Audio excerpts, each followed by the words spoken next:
House of Hunger by Alexis Henderson. I regret to inform you that this is a bad book. However, I don't want to be a hater. I'm gonna be a hater. This is gonna be a long rant video, but before I get into a plot summary and talking about all of the plot holes and all of the things that I hated, I will talk about some things that I liked because I don't want to be a hater because it makes me feel mean. But I do have to be mean to this book because it's not good. So I'll start by saying what I liked about this book. I think the author had a good time writing it. I think she had fun. There is a lot of description of imagery, of details, of little things that some authors don't focus on in their world building. This author will focus on things like the different brands of cigar between the North and the South. There's a lot of descriptions of these locations and like these little items and these tiny little things that are very vivid and easy to picture, and you can tell that she had fun writing this and writing some of these scenes and coming up with some of these ideas. Some books feel very soulless. They feel like just a collection of tropes. It's just slapped together to make a book and to publish and to make money, and there's no heart and soul. This, I really felt like the author was having a good time. Was I having a good time? Not really. But I could tell that the author was, and I respect that to an extent. Her ideas were there, and the passion was there, but the execution was not there. Do any of these little details matter? Not really. No. Do some of these scenes matter? No, some of these scenes are clearly just here because the author thought they would be fun and add a cool, creepy atmosphere. And they are not necessary, and they don't contribute to the plot, which half of this book doesn't have a plot. So that tells you the amount of scenes that are just kind of there for filler, to set a vibe. There's a lot of vibes in this book, and they're not even well executed vibes, so it's just like not fantastic, to be honest. I did also like the premise. I went into this book wanting to like it. This is an Elizabeth Bathory-inspired fantasy novel about vampires. I'd argue there's no vampires in this. Definitely not vampire in the traditional sense of the word. There's just like rich people who drink blood, and they're mostly normal until they start supernaturally sucking out people's souls. I don't know. It's weird. It's not great. But the Elizabeth Bathory story, if you don't know, is about a woman who is a countess who killed young girls and bathed in their blood to try to maintain her youth. And the plot of this is heavily inspired by that idea that the blood of young women will be good for you. Okay. So our main character is this 20-year-old girl named Marion, and she is so poor. She's so unfortunate, and it is so cliche. This terrible backstory. It tries to show you her life, but it does it in the most cliche scenes you have ever seen in your life. So she works as a maid for this very grumpy old woman who's yelling at her and tells her that she missed a spot and she's terrible at this job and looks down on her so badly and she's so mistreated. And her parents died when she was 10 years old of tuberculosis, and so she has to work to survive in this grueling environment in this terrible, downtrodden city. And she goes home where she lives with her brother, who is a dying addict, who is absolutely awful to her. He yells at her, he controls her, he steals her money, he's the worst. He's awful, and you don't know why Marion is so intent on staying with this man and supporting him and being with him. And I know what you're thinking. Oh, he became an addict because after his parents died when he was really young, he was forced into prostitution to support himself and his sister, and that's how he got this illness that is making him sick and killing him. And to deal with the trauma of all of that, he turned to drugs, and that's how he became this monster. And Marion remembers their time as children before all of this happened to them, when they were just young kids and they got along and they loved each other. And obviously she stays with him because of this great memory of him as a child, and also she feels guilty because when she was 10 years old, he was prostituting himself and offering his body and hurting himself just to support her. So she feels guilty, and now she feels like she has to support him. No, that's not her reason for sticking around. And also, he was not kind as a child. The book explicitly tells us that he has always been a dick. They always fought as children. They'd never gotten along. He has just been a douchebag from day one. And so this incredibly sympathetic backstory of him having to prostitute himself and ending up with a terrible disease to support his family is it does nothing. It doesn't matter because you hate him because he's been a dick since day one. And Marion doesn't think about how he supported her. You just infer that as like, oh, before she was able to work, she was kind of a child thief. But before she was able to work, he was supporting their little family unit. And so she feels indebted to him. She does not feel indebted to him. She explicitly tells us that the reason she stays with him is because she remembers the times as a child when he was okay. He doesn't say he was kind. It doesn't say they were friends and they got along. It just says, we didn't fight all the time. He wasn't the worst person on the planet. And that is why she's staying with him, even though they have never liked each other and never gotten along. At best, they were fucking neutral. Why the fuck are you with this terrible man who has mistreated you your entire life? I'll tell you why. It's because this main character has to be sympathetic. She has to be so poor and downtrodden, and we have to feel sympathetic for her, and we have to see her as this normal girl who's doing what she can to support her family, doing the right thing, even though it doesn't make any sense. Why would she do that? And this just feels like a stupid editing oversight, which I can't forgive. There's bad editing in this book. There's like repeated things that don't match up in the timeline. It's badly edited. This is a poorly edited book. And I feel like any editor, any competent editor, would read this and go, why was he a dick as a child? Just make him a nice person as a child, and that's why Marion is staying with him. Because she has no motivation to stay with him if he was a dick. And he is a dick. He's literally just the dickiest dick. And I don't like dicks here on Mostly Sapphic Books. That's not quite true. That's kind of bio-reductionist. Anyway, it's a pun. It's a pun for the channel. It's a joke. So any editor would just be like, just make the brother sympathetic so we feel bad for him. Like, he has this terrible backstory. Like, you do feel some sympathy for him. But then the book's like, no, don't feel sympathy for this guy. He's a dickhead. I'm like, okay, I guess he's a dickhead, and I'll just ignore all those terrible things that happened to him. Whatever. So all of this, like, setup of her backstory is the most cliche thing in the universe, and also doesn't make sense at points. So then she's hanging out with her friends with benefits, Agnes. I did like that this character was already gay, already knew she was gay. I don't think this is a society where homosexuality is totally accepted. It's kind of vague.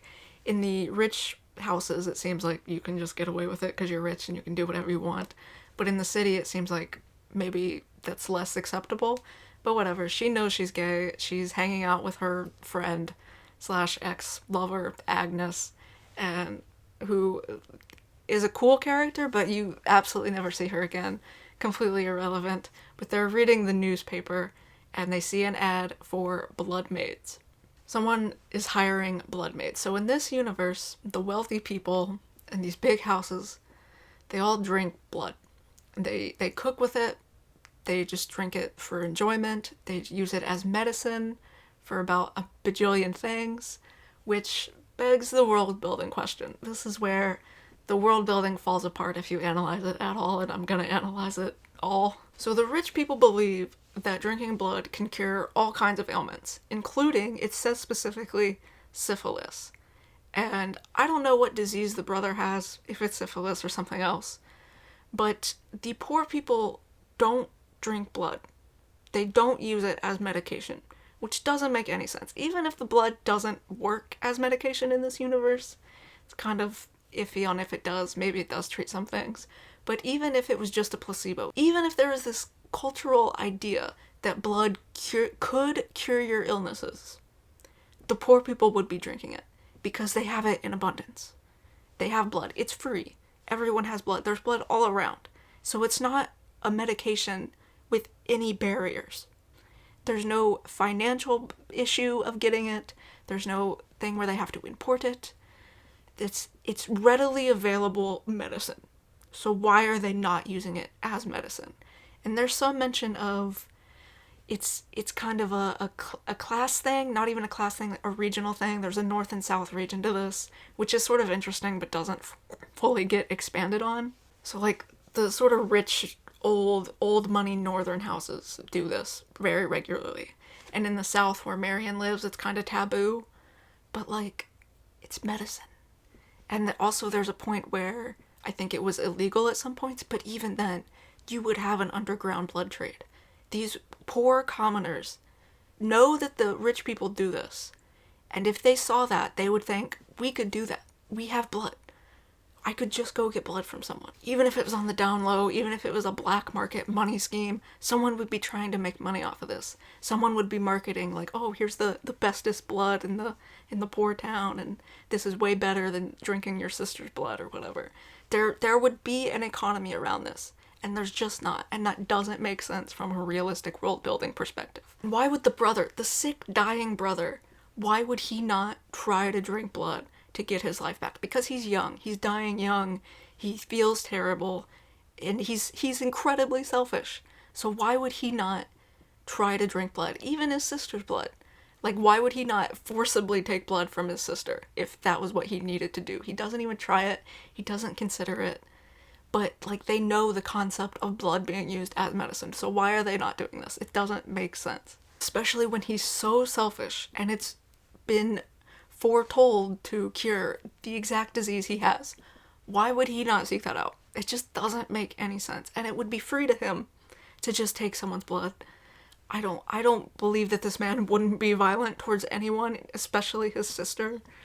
So, like, it doesn't make sense. But anyway, the blood maids are hired at these rich houses for, like, counts and countesses. And they get a lot of money. They get a little bit of a salary, but really, once they retire, they get a pension and they're set up for life. They can afford an estate. They can afford servants. And so Marion absolutely wants to do this. She needs money. Her brother's stealing all her money. She lives in this terrible, shitty town anyway. She doesn't want to be here. And at this point, she is ready to abandon her brother to go live with a countess for 10 years. But, I mean, I guess she just couldn't abandon him before that. Why? I don't know. So she goes to apply for this job with a taster who tests her blood before, he's like an agent. And he brokers the contract between the countess and the blood maids. He finds the blood maids for all these rich people. And guess what? Marion has the tastiest, most delicious, incredible blood ever because she's a teenage girl in a fantasy novel. Except she's not a teenage girl. She's 20, which is important because the ad specifically says that the taster is looking for blood maids who are no more than 19. And I know that because it gets repeated multiple times. Again, poor editing. We hear this ad line verbatim multiple times, like within the same chapter. And I'm like, I just read that. You don't need to repeat it to me.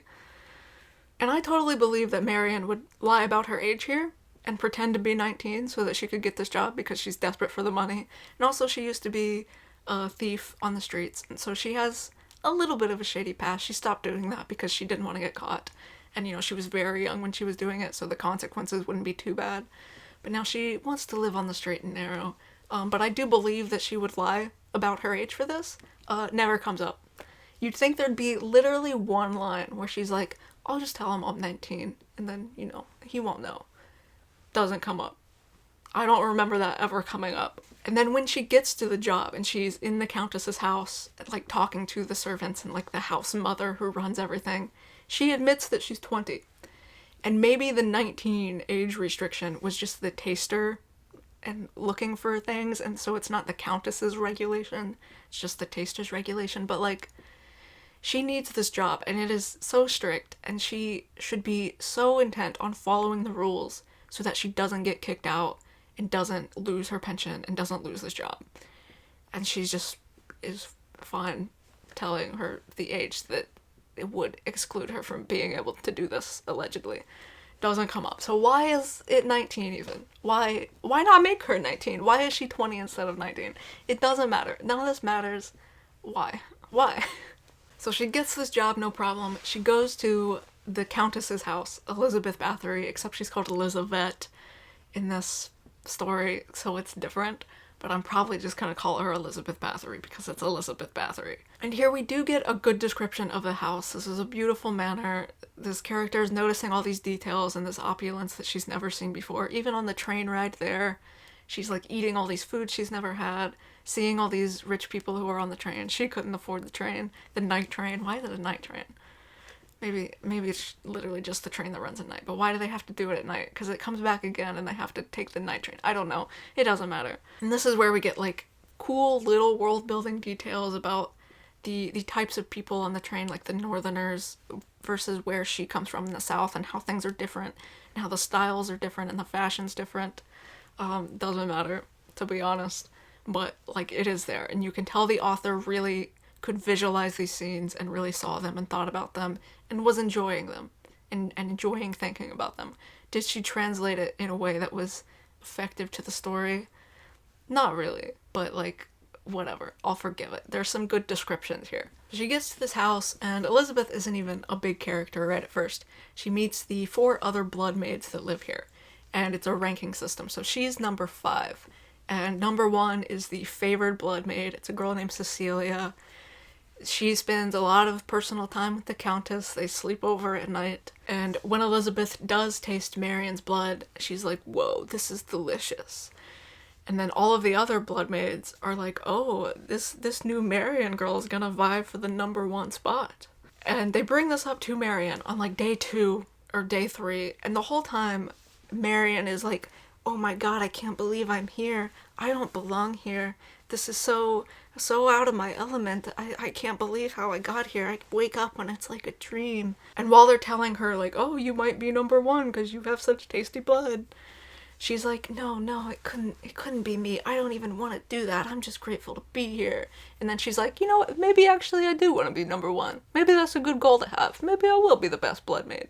And it doesn't feel like a genuine character motivation. It feels like something that you know is going to happen because this is the protagonist in a fantasy novel. And so this book loves to do this thing where it waffles on what the character is. None of these characters have a strong sense of identity. They are evil when they need to be evil, and sympathetic when they need to be sympathetic, and cool when they need to be cool, and humble when they need to be humble. And it's not good, and it doesn't feel genuine, and it doesn't feel like you really get to know any of these characters, or care about them, or understand their motivations. Another example of this, when she goes to apply for the blood maid job at this taster's house, another blood maid opens the door and greets her, and she's sitting there like, oh my god, I'm just a poor dirty street urchin. I'm never gonna get this job because I smell like piss, because I work with ammonia all the time. There's a lot of piss talk in this. Like, too much piss talk in this. She's like, I smell like piss and I'm so dirty and I'm never gonna get picked up by a countess. And then the blood maid immediately starts flirting with her, and she's like, yeah, I get girls all the time. Girls just flirt with me. Agnes says it's my charm. Just a day in the life, you know, of course she's flirting with me. And I'm like, are you ugly and insecure, or are you fucking hot and confident? You cannot have both within the same paragraph. It'd be one thing if she got a makeover and like suddenly everyone thought she was hot now that she's in rich person clothes and has bathed and doesn't smell like piss. But like, she's both humble and poor and hot and confident whenever the writing wants her to be. Like, the writing just wants her to be all of the things so that you like her and you relate to her but also think she's cool. And it's just fucking cheesy. It's so corny. And then we get into the part of the book where nothing fucking happens. It is just scene after scene of random creepy things for the vibes, to show you how evil and depraved all these rich people are. So Elizabeth hosts a court, and there's all these like other noble people who are like here at the house every night having parties, drinking blood. They play a game where Marion is the fox and they're the hounds hunting her, and they chase her down, and then Elizabeth takes her hunting and tells her to shoot a man, and he's like some creepy old man who keeps trying to win Elizabeth's hand in marriage. She doesn't like him, so she gets Marion to pull the trigger on him, but she misses because she's a fuck ass. And she keeps having dreams about her brother who she thinks she killed. I missed that part. So right before she leaves for this job, her brother tries to stop her because she is his source of income, and so if she leaves, he loses money.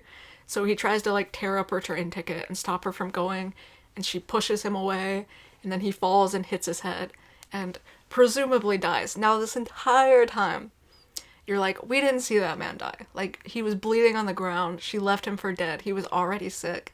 Like, it makes sense that she thinks he would die, but this is a book, and if you don't see the death on screen, that means they're not dead. And so the whole time you're like, Your brother is not dead. Like, you know he's gonna come back at the end and be alive, and that actually doesn't happen. Presumably, he actually is just dead. So this whole time, she keeps thinking about her dead brother, and she's like, I killed him, and I'm so wretched, and I'm an evil person now, and all the goodness has fled from me, even though it was literally an accident and self-defense.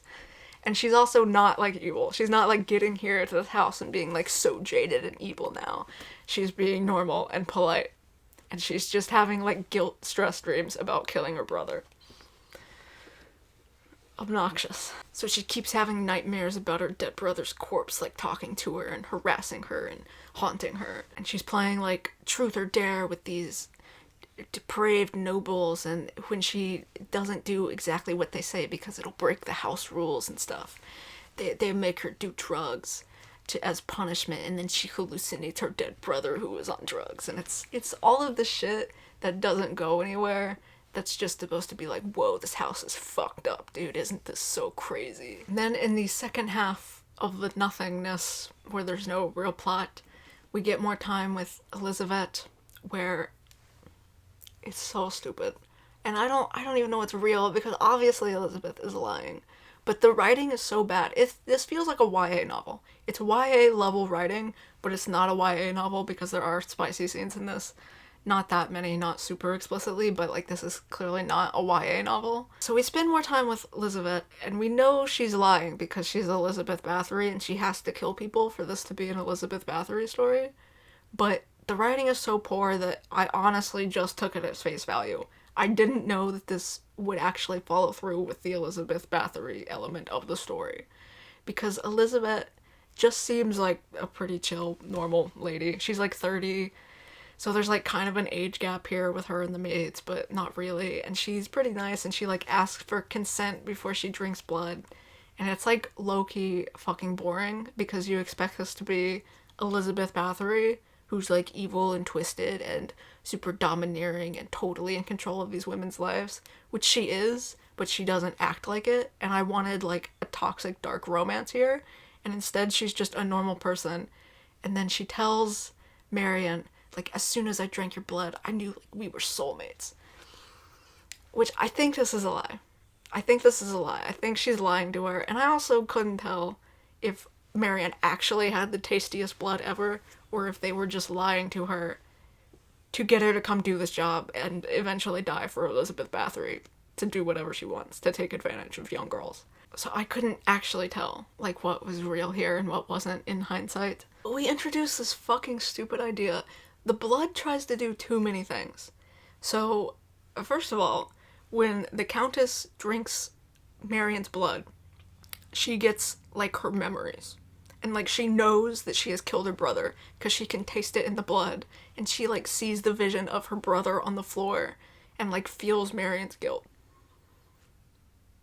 And I don't know if everyone can do this. I don't know if this is some supernatural thing that only the Countess has, because, again, she starts supernaturally sucking out people's souls.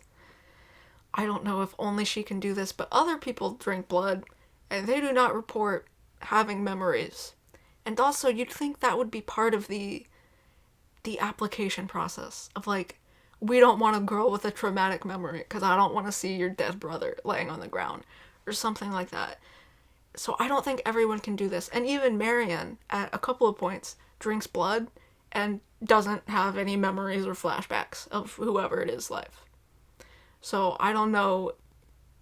This must just be a special ability that the Countess has, but that is not thoroughly explored or explained. Something that also happens when they drink blood is you can taste emotions.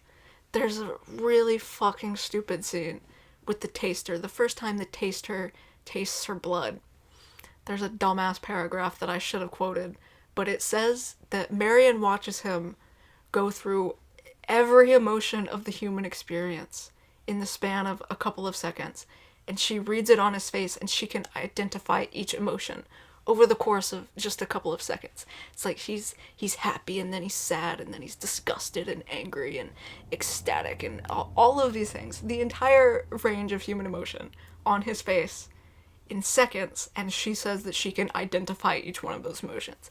We're gonna do a test here. Look at me. You might be listening to this as an audio podcast. I don't blame you. I'm not great to look at, but look at me for 2 seconds. See if this makes any sense. Can you identify all of these emotions?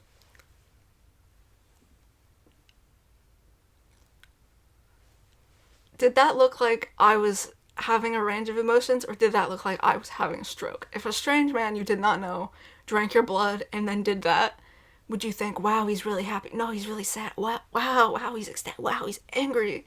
Or would you go, is that man having a stroke? Did I give him a disease?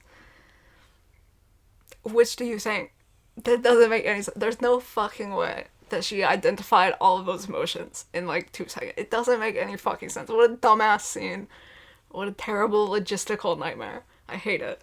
That's truly such a tiny nitpick, but like, be for real. Be so for real right now.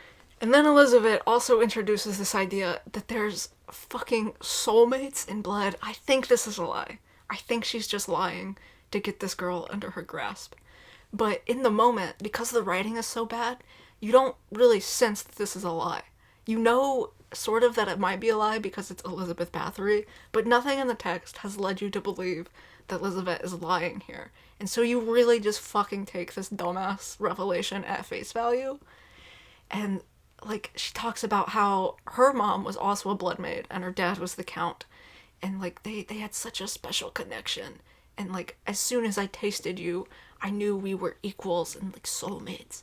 And that just fucked everything. But it also just doesn't make sense, and I didn't know why Marion didn't question this, because if there's truly soulmates, if you could truly drink someone's blood and know that they are your soulmate, everyone would do that. All of these rich people would be doing that. They would not be... I mean, you might still marry for money or like political alliance or whatever, but like, you would want to find your soulmate. More people would be like, I gotta chug all these bloods so that I could find my soulmate. I want true love. And that's not a thing. So really, Marion probably should have been like, there's soulmates, but why doesn't anyone ever talk about that? Why has no one told me that before? And that should be like a clue that Elizabeth is lying here. But the writing's bad, so I just thought she was really telling the truth here. And that they're just fucking soulmates. Because Marion also immediately believes her. They are immediately no chemistry, no build up. They're just like fucking in love. Marion gets promoted to the head girl, #1. Cecilia gets shipped off to presumably an asylum, a sane asylum, because she goes crazy because she's mad at Marion for stealing her spot, and this is stupid. So Marion becomes bestest girl. She starts sleeping with the count. There's some spicy scenes, and the second half of this plotless point is them getting to know each other and falling in love immediately for no reason. And there's like a time skip, and it's like, I've been in love with the Countess for 2 weeks, and we've basically spent that entire time in bed, and it's wonderful, and I love being her favorite. And this middle section really needed another plot, or some sort of driving mystery, and we almost get it. The setup for it is there, but the payoff for the setup is just fucking terrible. So on like day 1, Marion goes to her room and she finds a tooth. It's like under the bed or like on the floor, whatever. She finds a tooth and she's like, that's weird. And then she keeps seeing this word wretch carved into everything. Like someone, one of the servants or the blood maids is carving this in like her headboard.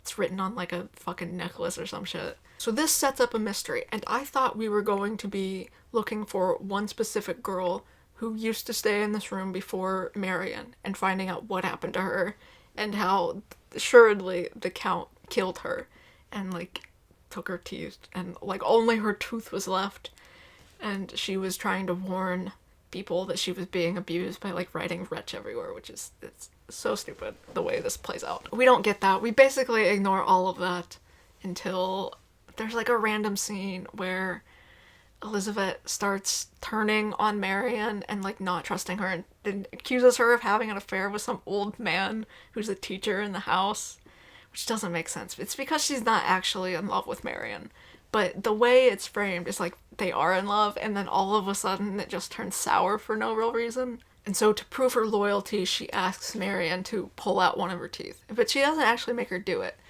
But then, anyway, Marion discovers a secret passage, and there's also a bunch of fungus that's growing everywhere, and that doesn't go anywhere. It is hinted at. One of the other blood maids is like, I feel like there's something in the air here that just manipulates you in this house and makes you do things you wouldn't normally do, which is sort of set up for this fungus, but the fungus doesn't do jack shit, so I don't really know why that's there.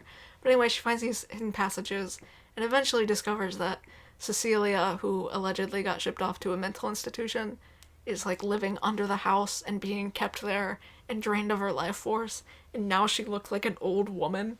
It's been a couple of weeks, but apparently sucking out her soul causes her to look like 80 years old. I don't know. It's weird. How does she do that? I don't know.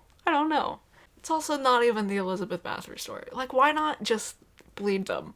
Like, I would have preferred if she was, like, strung up like a cow at a butcher shop, and, like, the blood was all collecting in this tub, and there were just, like, vats of blood everywhere, and she was bathing in it. Like the original story. What the fuck is this soul-sucking weird shit? Now she's an old woman. And she's an old woman who calls herself the Wretch. And this, I didn't quite understand this. I think Cecilia was the one who had the room before Marion and wrote that word and lost her tooth. Probably maybe took the tooth out in a display of loyalty. But it also made it seem like the Wretch was whatever girl was chained down there. This has obviously been happening for a long time. None of these blood maids retire and get to live great lives with all their riches. They all get sent to die under this house. And so it made it seem like the Wretch was whoever was in this position. And it seemed like Cecilia was the one who wrote the word wretch everywhere. But she didn't know about the wretch position until she was the wretch, I'm pretty sure. Because why would she... I don't know. Why would she stay or, like, not warn everyone and try to make an escape plan? And so, like, who would have known about the Wretch and warned people but not tried to escape? And the Wretch can't get out. The Wretch is chained up down here. They can't go up to the house, I don't think, and, like, write this in the rooms. And also, why the fuck would you just write Wretch if you do that? If you escaped from there, you'd be like, this bitch is, like, kidnapping us and chaining us down here. Fucking help me. It didn't make any sense. It was clearly just, like, some sort of setup for a mystery that I don't think the author fully understood while she was writing it. She was just like, this is creepy and atmospheric, and it'll lead to something eventually. I'll figure it out. And then it just didn't tie neatly together because, again, the editing was bad. And no one made her properly plan this out or refine this idea or this world building. So anyway, all the blood maids band together to kill the Countess and escape on the night train. Why the night train? Again, I don't know, but on the night train. And also there's a little girl for some reason who's like a ward of the house because she's like a noble relative. I don't know. She doesn't need to be there. She doesn't do anything. She kind of helps at the end because she's another ally in the house. She's like 5 and she doesn't talk. So, like, I don't fucking know what that little girl was there for. There's a little girl. There's also a cat. You can tell that the author really liked writing this cat because he's just there to be cute, and every time he's in a scene, like, it is a cute description. But, like, why is there a cat? Like, what is... I don't know. It's because she wanted to write a cat, because she had fun writing the cat. They save the cat, too, if you want to know. Nothing bad happens to the cat. And they also steal a ring from her that is worth a bajillion... It says it's worth more than her house, and she lives in a fucking mansion. So I don't really fucking believe you, to be honest.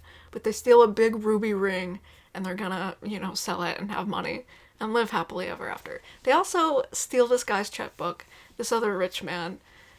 Like, they forge his signature, but she writes herself a blank check for night train tickets. But only for night train tickets. If you had access to a rich man's checkbook, and, like, I think that guy dies, and so, like, he doesn't need the money, and you need the money, and you're escaping for your life, why would you only write the amount necessary for some fucking train tickets? Why would you not just give yourself, like, 20 grand?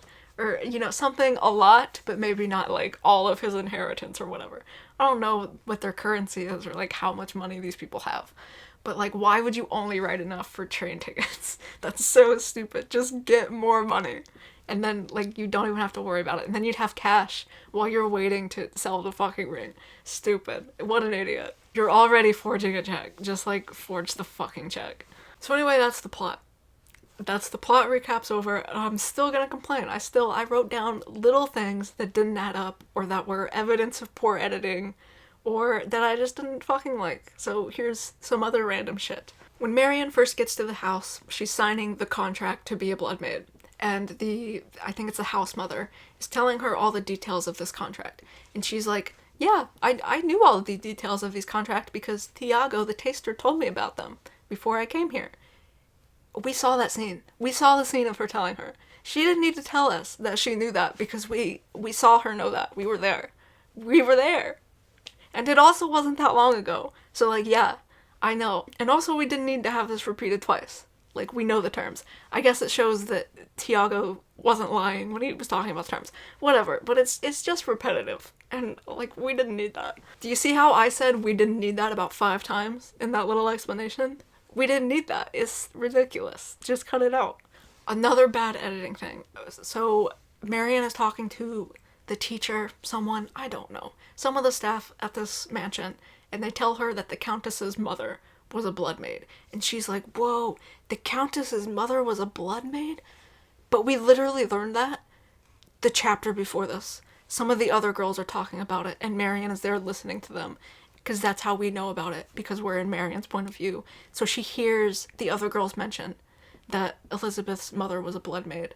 And she doesn't react, doesn't care, doesn't seem surprised by this. And then literally the next chapter, someone tells her this, and she's like, fucking shocked. It's crazy. That's clearly an editing mistake, where, like, maybe they added that conversation with the girls talking about it after they wrote the teacher telling her, and then they didn't realize that they put that chapter before that chapter.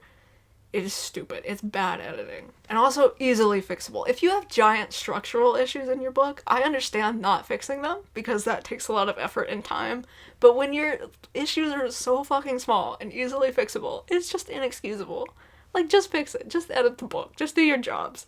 I mean, you should also edit it if there are big structural problems, but, like, I can understand not doing that and being lazy enough not to do that.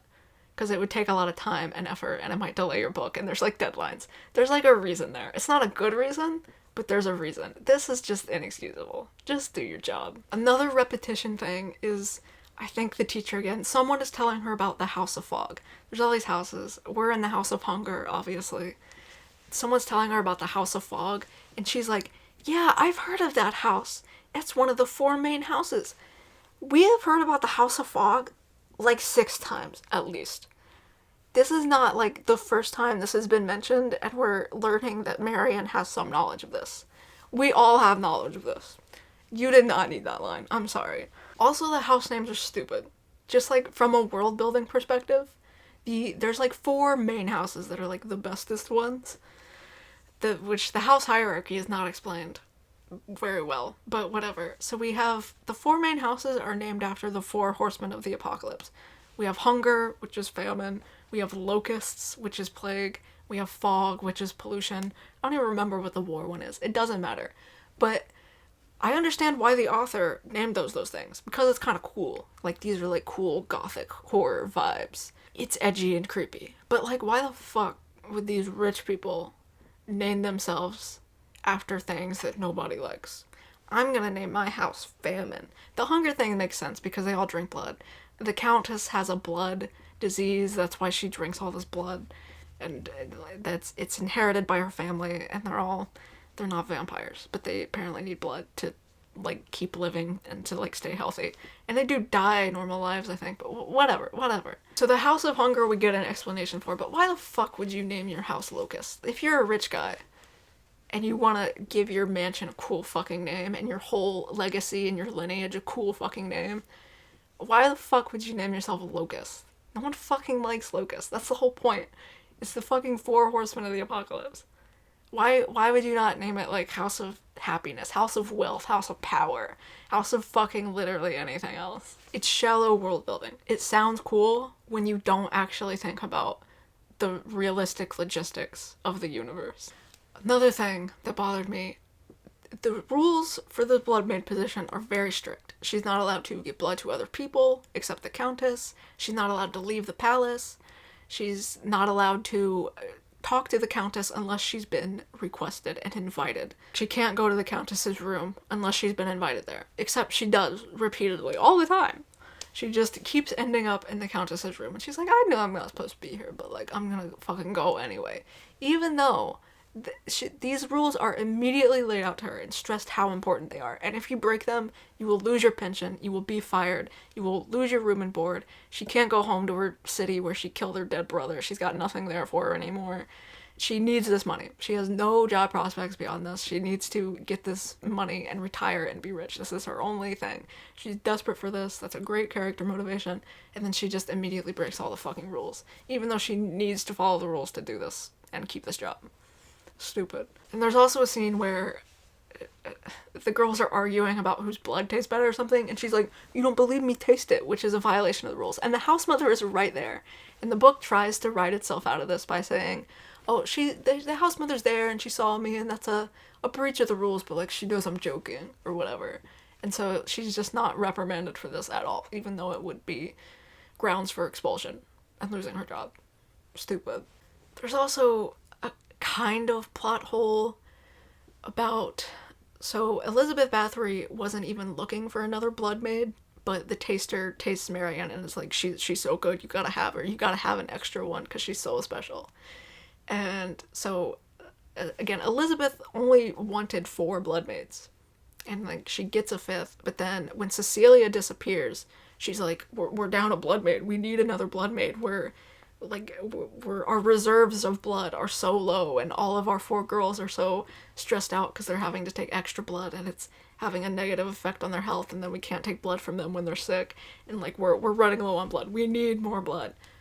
And the book does bring up that they didn't need blood beforehand. They didn't need more than 4 beforehand. And the girls don't want to have new blood because, like, they're used to the dynamics of 4 blood maids. But I guess Elizabeth's condition has worsened, and so she needs more blood than normal, and that's how they justify having to bring in more blood maids. But they bring in, like, 4 extra blood maids. So she's gonna have 8 blood maids. So, like, the logistics of only needing 4 to suddenly needing 8 felt like a plot hole. It just didn't feel like she needed twice as much blood.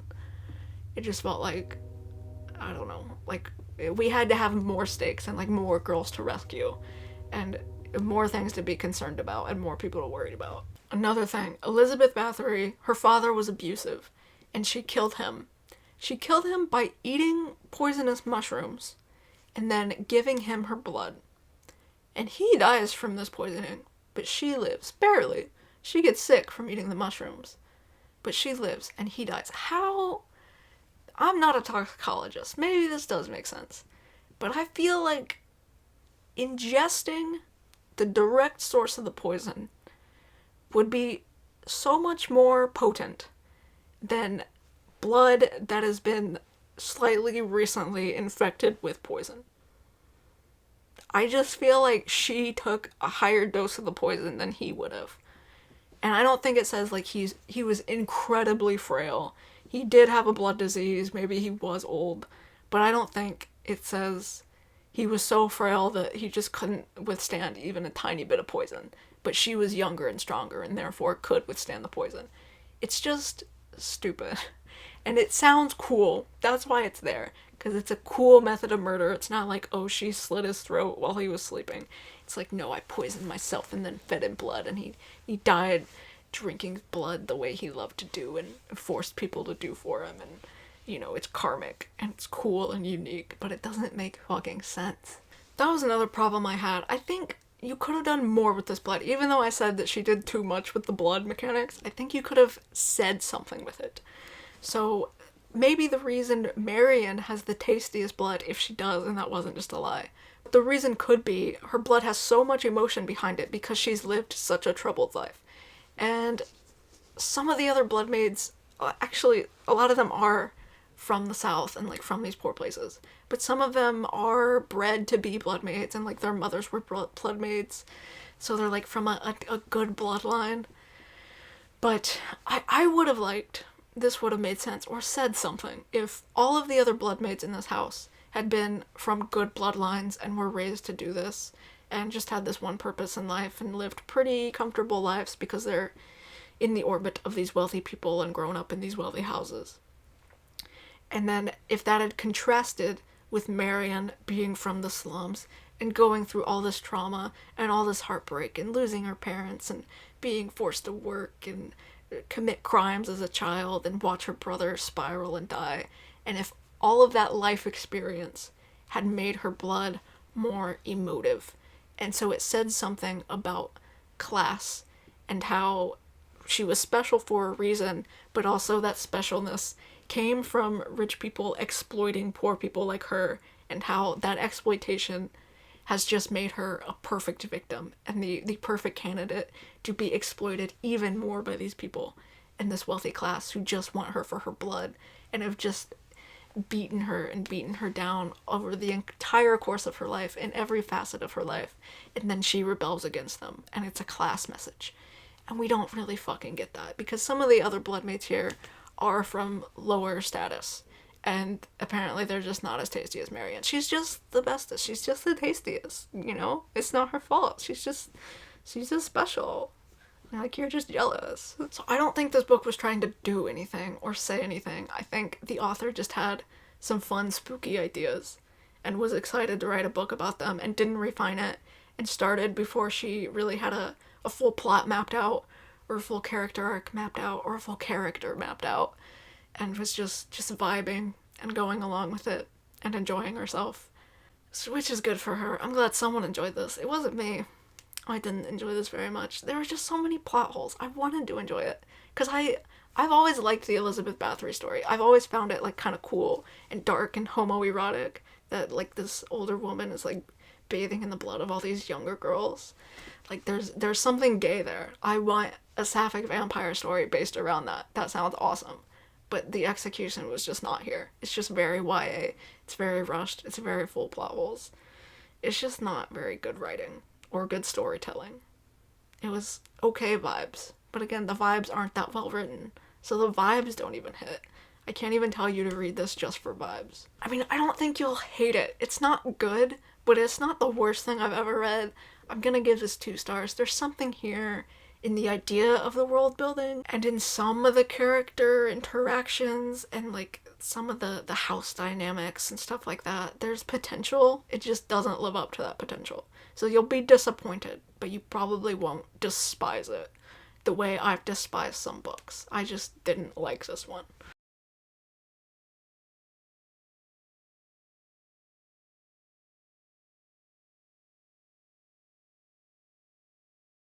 Okay, I put this part at the end because I don't think any of you need to know this about me, but it would be disingenuous to who I am as a person to not mention it. I almost gave this book an extra star because of one very short scene where Elizabeth is sleeping with 2 of the other bloodmaids who are twins.